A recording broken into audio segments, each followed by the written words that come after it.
আল্লাহর হাবিব সাল্লাল্লাহু আলাইহি ওয়াসাল্লাম তারপরে সামনের দিকে অগ্রসর হলেন।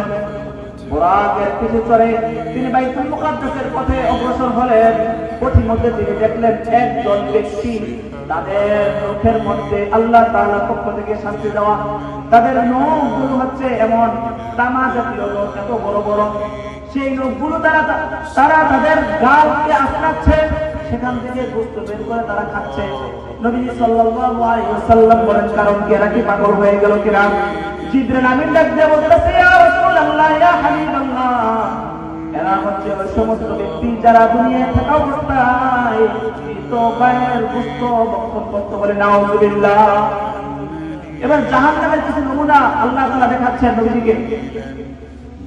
জিবরিল আমিন বলতেছে, ইয়া রাসূলুল্লাহ, ইয়া হাবিবাল্লাহ, আল্লাহ পাক রব্বুল আলামিন বলেছেন, ওয়ালা তাজাসসু ওয়ালা ইয়াগতাব বা'দুকুম বা'দা, তোমরা দুনিয়ায় থাকা অবস্থায় মানুষের নামে সমালোচনা করিও না, মানুষের দোষ তালাশ করিও না, গীবত শেখায় তোমরা করিও না।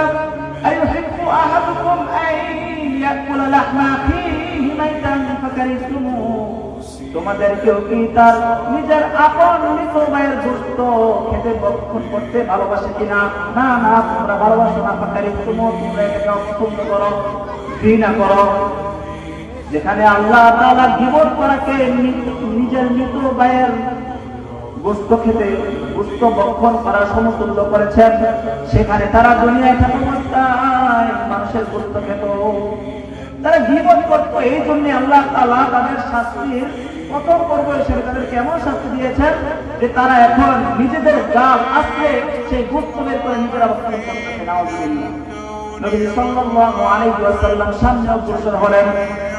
কিছু দূর যাওয়ার পরে তিনি দেখলেন একজন ব্যক্তি, তারা জাহান্নামের দরিয়ার মধ্যে, রক্তের দরিয়ার মধ্যে হাবুডুবু খাচ্ছে, এবং তাদের যখন ক্ষুধা পায় ওই আগুনের এক ফেরেশতা তাদের চোখে বড় বড় পাথরের লোকমা তুলে দেয়। জিবরাইল আমিন বলতেছে, ইয়া রাসূলুল্লাহ, ইয়া হাবিবাল্লাহ, এরা হচ্ছে আপনার উম্মতের ওই সমস্ত ব্যক্তি যারা দুনিয়ায় থাকা অবস্থায় মানুষের কষ্টে অর্জিত সম্পদ, মানুষ মাথার গাম পায়ে ফেলে কষ্ট করত, মানুষ নিজের রক্তকে পানি করে কত কষ্ট করে উপার্জন করত, আর এরা ওই সমস্ত ব্যক্তি যারা দুনিয়ায় থেকে থেকে অবৈধভাবে তাদের সম্পদগুলোকে ভক্ষণ করত। নাউযুবিল্লাহ। তারা সুদের নাম দিয়ে, ঘুষের নাম দিয়ে তারা এই সম্পদগুলোকে ভক্ষণ করত। আল্লাহ নবী চুপচাপ সামনের দিকে অগ্রসর হলেন। কিছু দূর যাওয়ার পরে তিনি দেখলেন একজন ব্যক্তি, নারী পুরুষ, তাদের সামনে পাকানো গোশত রাখা, এক পাশে রান্না করা গোশত, অন্য পাশে মৃত জানোয়ারের কাঁচা গোশত। নবীজি সাল্লাল্লাহু আলাইহি ওয়াসাল্লাম দেখে বলতেছে, এরা পাকানো গোশত না খেয়ে কাঁচা গোশত কেন ভক্ষণ করে?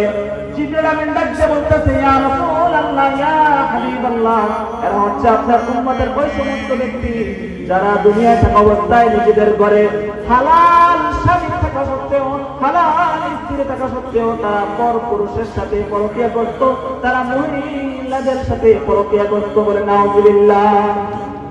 এই জন্যই আজকে তারা তাদের সামনে রান্না করা গোশত থাকা সত্ত্বেও, হালাল গোশত থাকা সত্ত্বেও তারা ওই হারাম মৃত জানোয়ারের গোশত, কাঁচা গোশত ভক্ষণ করতেছে।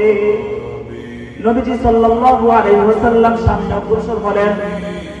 কিছু দূর যাওয়ার পরে তিনি দেখলেন একজন ব্যক্তি, সে তার মাথার মধ্যে লাকড়ির বোঝা নিছে, লাকড়ির বোঝা সে পারতেছে না, আরো বোঝা ভারী করতেছে, মাথায় তোলে পারতেছে না, বোঝাটা আরো ভারী করতেছে। আল্লাহর হাবিব বলেন, কি ব্যাপার, এই আহম্মক সে এমন করতেছে কেন? মানুষের মাথার বোঝা যদি ভারী হয়ে যায় তাহলে বোঝা থেকে কিছু লাকড়ি কমায় হালকা করে কিনা? বলেন হালকা করে, কিন্তু এই ব্যক্তি বোঝাটাকে আরো ভারী করতেছে কেন? জিবরিল আমিন ডাক দিয়ে বলতেছে, ইয়া রাসূলুল্লাহ, ইয়া হাবিবাল্লাহ, এরা হচ্ছে ওই সমস্ত ব্যক্তি দুনিয়ায় থাকা অবস্থায় যাদের উপর ঋণ ছিল, ঋণ পরিশোধ না করে তারা আরো বেশি বেশি ঋণ করত, এমন অবস্থায় ঋণের বোঝা মাথায় নিয়ে আসে মৃত্যুবরণ করে। এই জন্য তার আজকের এই শাস্তি। নবীজি সাল্লাল্লাহু আলাইহি ওয়াসাল্লাম চুপচাপ সামনের দিকে অগ্রসর হলেন। তিনি কিছু দূর যাওয়ার পরে দেখলেন এক ব্যক্তি, তার জবান জিহ্বাকে কাঠি দ্বারা কাটা হচ্ছে। নবীজি ডাক দিয়ে বলতেছে, কি ব্যাপার, তার এই জিহ্বা কাঠি দ্বারা কাটতেছে কেন? জিবরিল আমিন ডাক দিয়ে বলতেছে, ইয়া রাসূলুল্লাহ, ইয়া হাবিবাল্লাহ, সমাজের মধ্যে এমন কিছু ব্যক্তি আছে যারা নিজেরা উপদেশ গ্রহণ করে না, মানুষকে উপদেশ দেয়। এই জন্যই তারা তাদের এই জিহ্বাকে কাঠি দ্বারা কাটতেছে বলে নাউযুবিল্লাহ।